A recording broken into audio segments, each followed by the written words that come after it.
കാഫിറിനെ കണ്ടുമുട്ടുന്നിടത്ത് വെച്ച് കൊന്നുകളഞ്ഞാൽ സ്വർഗം കിട്ടുമെന്ന് ഞാൻ വായിച്ചിട്ടുണ്ട് ഖുറാനിൽ നിന്ന്. ഏത് അധ്യായത്തിൽ? അങ്ങനെ ഇപ്പൊ അങ്ങനെയാണെങ്കിൽ ഈ ചർച്ച നമുക്ക് ഖുറാനെ അധികരിച്ചാണ് ഞാൻ. Welcome to my YouTube channel എന്റെ വഴികൾ. ഏവർക്കും എന്റെ വഴികളിലേക്ക് സ്വാഗതം. ഇനിയും എന്റെ ചാനൽ സബ്സ്ക്രൈബ് ചെയ്യാത്തവർ സബ്സ്ക്രൈബ് ചെയ്യുക, എന്റെ വീഡിയോ ഇഷ്ടമായി ലൈക്ക് ചെയ്യുക, തുടർന്നും എന്റെ വീഡിയോകൾ ലഭിക്കുന്നതിന് വേണ്ടി ബെല്ലൈക്കൺ അമർത്തുക. വീണ്ടും NR മധുവിന്റെ ഇസ്ലാമിക വിമർശനവുമായാണ് ഞാൻ വന്നിരിക്കുന്നത്. കാഫിറിനെ കൊല്ലണമെന്ന് ഖുർആൻ പറയുന്നതുമായി ബന്ധപ്പെട്ട് NR മധു പറയുന്നത് നമുക്കാദ്യം കേൾക്കാം.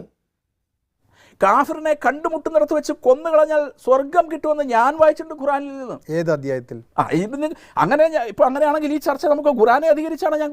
എല്ലാം തികഞ്ഞ ഒരു മുസ്ലിം വിരോധിയുടെ തെമ്മാടി വർത്തമാനം മാത്രമാണ് മധുവിന്റെ ഈ ചരിത്രങ്ങൾ. കാഫിറിനെ കൊന്നാൽ സ്വർഗം കിട്ടുമെന്ന ഖുർആൻ വചനം അയാൾ, ആ മനുഷ്യൻ വായിച്ചിട്ടുണ്ടെന്നാണ് പറയുന്നത്. ആ ആയത്ത് ഏതാണെന്ന് ചോദിച്ചപ്പോൾ, ആ സൂക്തം ഏതാണെന്ന് ചോദിച്ചപ്പോൾ അയാൾ അന്തസ്സില്ലാതെ ഉരുളുകയാണ്. അങ്ങനെ സ്വർഗം കിട്ടും എന്ന് അയാൾ വായിച്ചറിഞ്ഞ ആ ആയത്ത് ഒന്ന് പറഞ്ഞാൽ നമുക്കും അത് മനസ്സിലാക്കാമായിരുന്നു.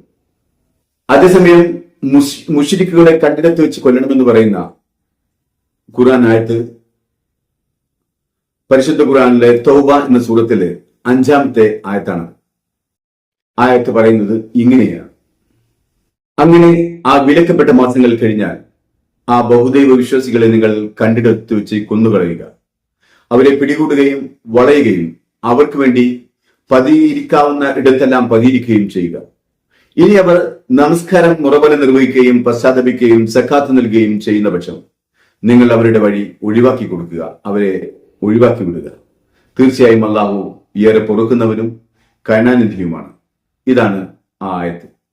ഈ ആയത്തിനെ കുറിച്ച് പഠിക്കുമ്പോൾ ആദ്യം ഈ ആയത്തിനല്ല, ഖുർആന്റെ ഏത് സൂക്തത്തെ കുറിച്ച് മനസ്സിലാക്കുമ്പോൾ ആദ്യം ഖുർആൻ എന്താണെന്നാണ് മനസ്സിലാക്കേണ്ടത്.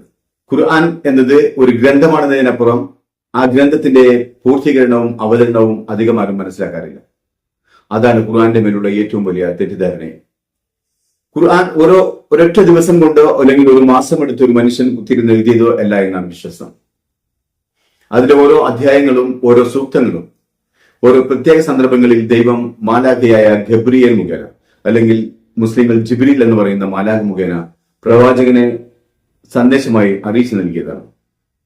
അതുകൊണ്ടാണ് പല സൂറത്തുകളും പല ആയത്തുകളും ആ സന്ദർഭങ്ങളുമായി കൂടുതൽ ബന്ധമുണ്ടാകുന്നതും കൂടുതൽ ഇഴചേർന്ന് നിൽക്കുന്നതും. ഇവിടെ മുശ്രിക്കുകളെ കണ്ടെടുത്ത് വെച്ച് കൊല്ലണം എന്ന് പറഞ്ഞ സന്ദർഭം ഏതാണെന്ന് നോക്കാം. മുശ്രിക്കുകൾ എന്നാൽ അള്ളാഹുവിൽ പങ്കുചേർക്കുന്നവർ, അഥവാ ഒരു ദൈവത്തിന് പകരം നിരവധി ദൈവങ്ങളെ പ്രാർത്ഥിക്കുന്നവർ, ആരാധിക്കുന്നവർ എന്നാണ് അതിനർത്ഥം. പ്രവാചകൻ മുഹമ്മദ് നബി സല്ലല്ലാഹു അലൈഹി വസല്ലം തന്റെ 1400 അനുചരന്മാരുമായി മക്കയിലേക്ക് ഹജ്ജിനായി പുറപ്പെടുന്നു. എന്നാൽ വഴിയിൽ അവിശ്വാസികളായ ഈ മുശ്രിക്കുകൾ, ഖുറൈശികൾ അവരെ തടയുന്നു. ഒരു ഏറ്റുമുട്ടലിന്റെ വക്കിൽ ഹുദൈബിയ, ആ ഒരു ഏറ്റുമുട്ടലിന്റെ വക്കിൽ കോമഡറ 628 ഹുദൈബിയ സന്ധി ഉണ്ടാകുന്നു ഇരുകൂട്ടരും തമ്മിൽ. ഉടമ്പടി പ്രകാരം 10 വർഷത്തേക്ക് യുദ്ധം നിരോധിച്ചിരിക്കുകയാണ്. ആ ഉടമ്പടി പ്രകാരം 10 വർഷത്തേക്ക് യുദ്ധ നിരോധനം അംഗീകരിച്ചിരിക്കുകയാണ് ഇരുകൂട്ടരും. രണ്ടാമത്തെ നിബന്ധന, ആ വർഷം മുസ്ലിങ്ങൾക്ക് ഹജ്ജ് ചെയ്യാൻ സാധിക്കുകയില്ല എന്നുള്ളതാണ്. അടുത്ത വർഷം മുസ്ലിങ്ങൾക്ക് ഹജ്ജ് ചെയ്യാം എന്നതാണ് നിബന്ധന. ഏതെങ്കിലും വ്യക്തി മുസ്ലിം അല്ലാത്തവർ അവർ മുസ്ലിമിന്റെ അടുത്തെത്തിയാൽ, പ്രവാചകന്റെയും പ്രവാചകന്റെ അനുചരന്മാരുടെയും അടുത്തെത്തിയാൽ അവരെ തിരിച്ച് മുശ്രിക്കുകളെ ഏൽപ്പിക്കണം. അതേസമയം ഏതെങ്കിലും മുസ്ലിം മക്ക മുശ്രിക്കുകളുടെ അടുത്തെത്തിയാൽ അവർ വിട്ടു നൽകുകയുമില്ല. എന്നാൽ ഈ കരാറിലേക്ക് 630 തന്നെ ഖുറൈശികൾ ഉടമ്പടി ലംഘിച്ചു. ഖുറൈശികളുടെ സഹായത്തോടെ ബനു ബക്ർ ഗോത്രം ബനു ഖുസ ഗോത്രത്തെ ആക്രമിച്ചു.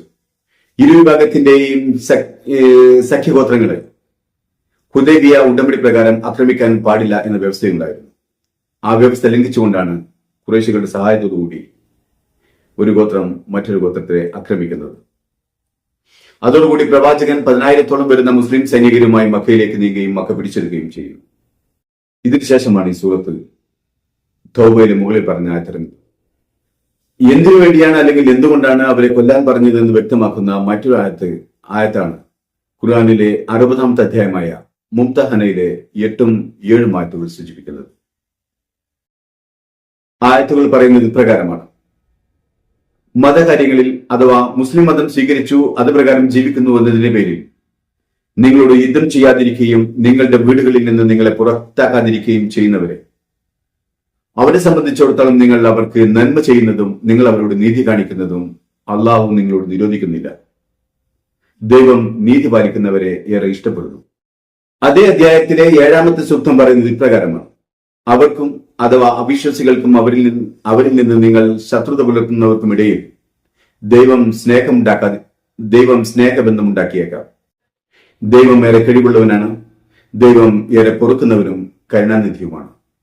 ഈ സൂക്തങ്ങളിൽ നിന്നും ഇസ്ലാം എന്താണെന്നും എന്താണ് ഈ കാഫിറിനെ കൊല്ലണമെന്ന പശ്ചാത്തലമെന്നും മനസ്സിലാക്കേണ്ടവർക്ക് മനസ്സിലാക്കാനാവുന്നതാണ്.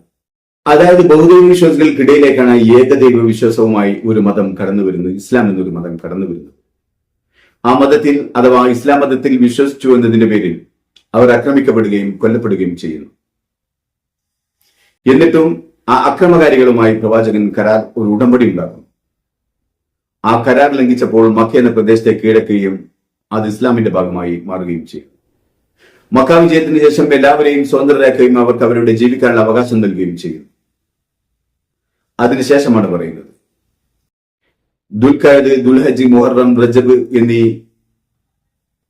യുദ്ധം നിഷേധിക്കപ്പെട്ട മാസങ്ങൾ കഴിഞ്ഞാൽ നിങ്ങൾ ഇസ്ലാം മതം സ്വീകരിച്ചു അല്ലെങ്കിൽ മുസ്ലിമായി എന്നതുകൊണ്ട് നിങ്ങളെ ആക്രമിക്കാൻ വരുന്നവരെ അവരെ കണ്ടെടുത്ത് വെച്ച് കൊല്ലുക, അവർക്ക് വേണ്ടി നിങ്ങൾ പതിയിരിക്കുക, അവരെ ആക്രമിച്ച് കീഴ്പ്പെടുത്തുക എന്ന്. അതല്ലാതെ കൺമുന്നിൽ കാണുന്ന അവിശ്വാസികളെ കൊല്ലണമെന്നായിരുന്നു ഖുർആൻ അനുശാസിച്ചിരുന്നത് എങ്കിൽ എന്നാൽ മധുവിന്റെ തന്നെ സംഘടനയിൽപ്പെടുന്ന എത്രയോ പേരിലെ സൗദിയും UAE പോലെയുള്ള അറബ് രാജ്യങ്ങളിൽ ജോലി ചെയ്ത് സമ്പാദിക്കുന്നവരും കുടുംബം പോറ്റുന്നവരും അവരൊക്കെ അവിശ്വാസികളും ഹിന്ദുമത വിശ്വാസികളും ആണെന്ന് അറിയാതെയാണ് അവരെ അറബികൾ സ്വന്തം സഹോദരന്മാരെ പോലെ കരുതി അവർക്ക് ജോലി നൽകുന്നതും അവിടെ നിർത്തുന്നതും. എന്തിന് ഖുർആൻ വളരെ വ്യക്തമായി തന്നെ പറയുന്നത്, ആരെങ്കിലും ഒരു മനുഷ്യനെ അകാരണമായി കൊല ചെയ്താൽ ലോകത്തിലുള്ള മുഴുവൻ മനുഷ്യരെയും അവൻ കൊന്നതിന് തുല്യമാണെന്നും അതിനുള്ള തക്കതായ ശിക്ഷ അവൻ അനുഭവിച്ചേ മതിയാകൂ എന്നുമാണ്. അവിടെ മനുഷ്യരെന്നാണ് പറഞ്ഞത്, അതല്ലാതെ ഏതെങ്കിലും മതവിഭാഗത്തെ എന്നല്ല. ഖുർആന്റെ കാഴ്ചപ്പാടുകൾ വളരെ വ്യക്തമാണ്. അതിനെ വികലമാക്കുന്നത് സമൂഹത്തിൽ കുഴപ്പമുണ്ടാക്കി അതിൽ നിന്ന് മുതലെടുക്കാൻ ആഗ്രഹിക്കുന്ന NR മധുവിനെ പോലെയുള്ളവരാണ്. ഖുർആനിൽ അവിശ്വാസിയെ കൊല്ലാൻ ആജ്ഞാപിക്കുന്നുവെന്ന് കണ്ണ് അടച്ചിരുട്ടാക്കി പറയുന്ന മധു മഹാഭാരതത്തിലേക്ക് ഒന്ന് ഇറങ്ങിച്ചെല്ലണം. അവിടെ രണ്ടു പക്ഷത്തുള്ളതും ഒരു കുടുംബത്തിൽപ്പെട്ടവരാണെന്ന് കണ്ട് ധർമ്മസങ്കടത്തിലായി യുദ്ധത്തിന് പോകാതെ നിൽക്കുന്ന വൈമനസ്യത്തോടെ നിൽക്കുന്ന അർജുനനെ നമുക്ക് കാണാനാവും. ആ അർജുനനെ ധർമ്മയുദ്ധത്തിന് പ്രേരിപ്പിച്ചു വിടുന്നത് കൃഷ്ണനാണ്. സ്വകുടുംബക്കാർ തമ്മിൽ വെട്ടിമരിക്കാൻ പോകുന്ന യുദ്ധത്തിലേക്കാണ് ധർമ്മയുദ്ധം എന്ന പേരിൽ അർജുനനെ കൃഷ്ണൻ തള്ളിവിടുന്നത്. കൗരവരും പാണ്ഡവരും ഒരേ കുടുംബത്തിൽപ്പെട്ടവരാണ്. എന്നിട്ടും പല കൊടുംചതികളുടെയും പശ്ചാത്തലത്തിലാണ് 40 ലക്ഷത്തോളം വരുന്ന ആളുകളെ കൊന്നൊടുക്കിയത്. കൊല്ലപ്പെട്ടവർ മുഴുവനും സ്വജാതിയും സ്വസമൂഹത്തിലും സ്വകുടുംബത്തിലും പെട്ടവരാണ്. സ്വന്തം സമൂഹത്തിൽ ഇത്രയും വലിയൊരു നാശം ധർമ്മത്തിന്റെ പേരിൽ വിതച്ചവരാണ് അക്രമകാരികളെ കൊല്ലണമെന്ന് പറഞ്ഞതിന് ഖുർആനെയും മുസ്ലിങ്ങളെയും ആക്ഷേപിക്കുന്നത്. ഭഗവാൻ കൃഷ്ണൻ ഈ യുദ്ധത്തിലേക്ക് എടുത്തു ചാടാൻ അർജുനനെ പ്രേരിപ്പിക്കുന്നത് ഒരു വലിയ തത്വം ഉപദേശിച്ചുകൊണ്ടാണ്. അർജുന വിഷാദത്തെ ദൂരീകരിച്ച് ഊർജ്ജസ്വലനാകാൻ കൃഷ്ണൻ ഉപദേശിക്കുന്നത് ഇപ്രകാരമാണ്: അല്ലയോ അർജുന, ആത്മാവ് ജനന മരണത്തിനപ്പുറത്താണ്. ശരീരം നശിച്ചാലും ആത്മാവ് നശിക്കുന്നില്ല. അതിനാൽ ബന്ധുക്കളുടെ മരണത്തിൽ നീ ഭയപ്പെടേണ്ടതില്ല, നീ ദുഃഖിക്കേണ്ടതില്ല. സ്വന്തം ബന്ധുജനത്തെ കൊന്നൊടുക്കാൻ സാരോപദേശം നൽകുന്ന ഒരു ഗ്രന്ഥം അത് കൈക്കുമ്പിൽ ഇരിക്കെയാണ് മധു മുസ്ലിങ്ങളുടെ ഖുർആനിൽ ആക്രമണത്തിന് വരുന്നവരെ കൊല്ലാൻ പറയുന്നതിനെ ചോദ്യം ചെയ്യുന്നതും മുസ്ലിങ്ങളെ ഭീകരവാദികളാക്കി മാറ്റുന്നതും. സ്വന്തം ബന്ധുജനത്തെ കൊല്ലാൻ ആത്മാവിന്റെ അനശ്വരത ചൂണ്ടിക്കാണിക്കുന്നവർ ഇന്ന് ആ യുദ്ധം മുസൽമാന്റെയും ക്രിസ്ത്യാനിയുടെയും നേരെ നടത്തുന്നു എന്ന് പറഞ്ഞാൽ ഹിന്ദുത്വവാദികൾക്ക് അത് നിഷേധിക്കാനാവുകയില്ല. ശ്രീകൃഷ്ണൻ അർജുനനെ ഉപദേശിക്കുന്നത് സ്വധർമ്മം പരധർമ്മത്തെക്കാൾ ശ്രേഷ്ഠമാണ് എന്നാണ്. മറ്റുള്ളവന്റെ ധർമ്മത്തെക്കാൾ ശ്രേഷ്ഠമാണ് സ്വധർമ്മം എന്ന് പഠിപ്പിക്കുന്ന മഹാഭാരതം കയ്യിൽ വെച്ചാണ് മുസ്ലിങ്ങൾ അള്ളാഹുവാണ് ഏറ്റവും വലിയ ദൈവം എന്ന് ബാധിക്കുന്നത് ശരിയല്ല, അത് അപരമത വിദ്വേഷമാണെന്ന് പറയുന്നത്. മുസ്ലിം മതമല്ല, മുസ്ലിം മതമൗലികവാദത്തെയാണ് നമ്മൾ എതിർക്കുന്നത്. ഏത് മതമൗലികവാദവും എതിർക്കപ്പെടേണ്ടതാണ്. എന്റെ മതം മാത്രമാണ് ശരി എന്ന വാദം അടിസ്ഥാനപരമായി തെറ്റാണ്. അത് ഹിന്ദു പറഞ്ഞാലും നമ്മൾ സ്വധർമ്മം നിധനം ശ്രേയ ഭഗവത്ഗീതയിൽ പറയുന്നുണ്ട്. സ്വധർമ്മം നിധനം ശ്രേയ പരധർമ്മോ ഭയാഭഹ. എന്റെ ധർമ്മമാണ് അനുഷ്ഠിക്കേണ്ടത്, പരധർമ്മത്തിലേക്ക് പോകുന്നത് അത് വലിയ ഭയാഭഹ തെറ്റാണ് എന്ന് പറയുന്നുണ്ട്. അപ്പോൾ അങ്ങനെ പറയുന്നത് ഹിന്ദു മതത്തിനകത്തുണ്ടല്ലോ. ധർമ്മം എന്ന് പറഞ്ഞാൽ എന്താണ്? സ്വധർമ്മം എന്ന് പറഞ്ഞാൽ മതം എന്നല്ല അർത്ഥം. മതം എന്ന അർത്ഥത്തിൽ ഉപയോഗിച്ചു നേരത്തെ. ധർമ്മം എന്ന് പറയുന്നത് നമ്മൾ, അതാണ് ഞാൻ പറഞ്ഞത്, ഞാൻ ആദ്യം പറഞ്ഞല്ലോ, മതവും ധർമ്മവും രണ്ടാണ്. മതം കുറച്ചുകൂടെ, ധർമ്മം എന്ന് പറയുന്നത് വലിയ വൈഡ് ക്യാൻവാസ് എന്റെ ആണ്. ധർമ്മം മാത്രമാണ് ശരി എന്ന് പറയുന്നതും ഞാൻ വിശ്വസിക്കുന്ന ദൈവമാണ് ശരിയെന്നും പറയുന്നതും തമ്മിൽ എന്താ വ്യത്യാസം? തെറ്റാണത്, രണ്ടും തെറ്റാണ്. രണ്ടും തെറ്റാണ്. ഭഗവത്ഗീതയിലെ ഏറ്റവും പ്രധാനപ്പെട്ട സാധനമാണ് സ്വധർമ്മം. ധർമ്മത്തെക്കുറിച്ചാണ് പറഞ്ഞത്, മതത്തെക്കുറിച്ചല്ല പറഞ്ഞത്. അതെ, എന്റെ ധർമ്മമാണ് വലുത്. ഞാൻ പറഞ്ഞല്ലോ, ധർമ്മം എന്ന് പറയുന്നത് വൈഡ് ക്യാൻവാസ് ആണ്. എന്നാൽ മധുവിന്റെ മറ്റൊരു ഉരുണ്ട കളിയാണ് ഞാൻ മുസ്ലിം മതത്തെയല്ല മതമൗലികവാദികളെയാണ് എതിർക്കുന്നത് എന്ന് പറയുന്നത്. മുസ്ലിം മതത്തെ അല്ലെങ്കിൽ താങ്കൾ എങ്ങനെയാണ് ഖുർആനെ എതിർക്കുക, അതിന്റെ അധ്യാപനങ്ങളെ എതിർക്കുക? ഇനി അതല്ല, തന്റേതാണ് ശ്രേഷ്ഠം എന്ന് പറയുന്നത് തെറ്റാണെങ്കിൽ ആദ്യം തിരുത്തേണ്ടത് ഭഗവത്ഗീതയെയല്ലേ? അതിൽ കൃഷ്ണൻ അർജുനനെ ഉപദേശിക്കുന്നത് പരധർമ്മത്തെ മോശമാക്കിയല്ലേ? മറ്റുള്ളവന്റെ കർമ്മവും ധർമ്മവും മോശമാണെന്നും തങ്ങളുടേത് മാത്രമാണ് ശരിയെന്നും വാദിക്കലും അത് പറഞ്ഞു പഠിപ്പിക്കൽ മൗലികവാദമല്ലേ? ഓരോ മതവും ആ മതത്തിന്റെ കർമ്മമതത്തിൽ നിന്നുകൊണ്ട് അതാണ് ഏറ്റവും ശരിയെന്ന് അവകാശപ്പെടുന്നവർ തന്നെയാണ്. പക്ഷെ അതൊരിക്കലും അപരമത വിദ്വേഷത്തിനാവരുതെന്ന് മാത്രം. അത് മനസ്സിലാക്കാനുള്ള കഴിവാണ് മനുഷ്യനുണ്ടാവേണ്ടത്. ഇനി അതല്ല, ധർമ്മത്തെ വിശാല അടിസ്ഥാനത്തിൽ കാണുകയാണെങ്കിൽ നീതി, സത്യം, കർത്തവ്യം, അഹിംസ ഇതെല്ലാം ചേർന്നതായിരിക്കണം ധർമ്മം. ഇതെല്ലാം ഉൾക്കൊള്ളുന്നതായിരിക്കണം ധർമ്മം. അങ്ങനെ ഇതെല്ലാം ചേർന്ന ധർമ്മമാണ് കൃഷ്ണൻ ഉപദേശിച്ചതെങ്കിൽ മഹാഭാരത യുദ്ധം ലോകത്തിലെ ഏറ്റവും വലിയ തെറ്റും ആ യുദ്ധത്തിൽ അർജുനന്റെ തേർത്തെളിച്ച കൃഷ്ണൻ ഏറ്റവും വലിയ പാതകീയവുമാണ്.